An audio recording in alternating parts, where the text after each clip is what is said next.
kwa maana ya kutofautiana na kutengana katika dini. Hivyo al-iftiraqu inda ahli sunnati wal jamaa, al-iftiraqu kwa ahli sunnati wal jamaa maana yake ni mtu kujitoa na kujiweka mbali na jamaatul muslimin. Al-iftiraqu an jamaatil muslimin yani ahli sunnati wal jamaa min as-sahabati wat tabi'in, katika masahaba na matabi'i, wa min kulli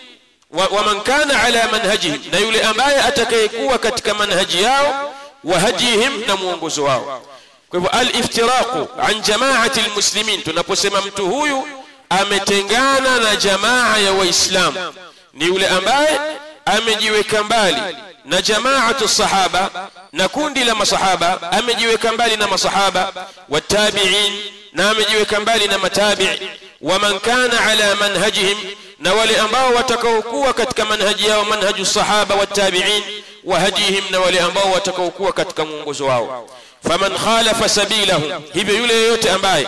atakhalifu njia yao, atajitenga, ataamua kutafuta utaratibu wake, fi amrin, katika jambo ambalo yaqtadi al-khuruj an usulihim, linahukumia jambo hilo kutoka katika misingi yao, fil i'tiqadi, katika mambo ya kiitikadi, au shudhudhi anhum, au kukhalifiana nao fil manahij, katika mapito na njia,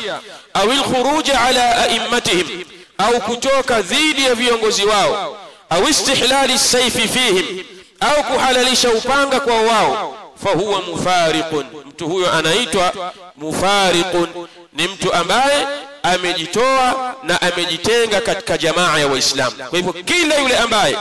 atakhalifu njia ya masahaba katika jambo ambalo linahukumia kutoka katika misingi ya kiitikadi,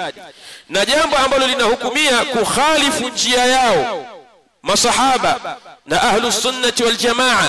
na kutoka dhidi ya viongozi wao na kuhalalisha upanga kwa wao, basi mtu huyo anaitwa mufariqun. Wa fi hadha al-ma'na qawluhu alayhi salatu wassalam, na katika maana hii kuna kauli yake mtume sallallahu alayhi wasallam aliposema, man kharaja min at-ta'a, yoyote atakayetoka katika taa ya kuwatii viongozi.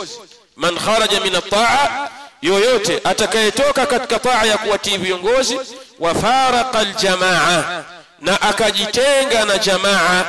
akajiweka mbali na jamaa, famata, mtu huyo akafa, mata mitatan jahiliya, mtu huyo atakuwa amekufa kifo cha jahiliya. Mtu ambaye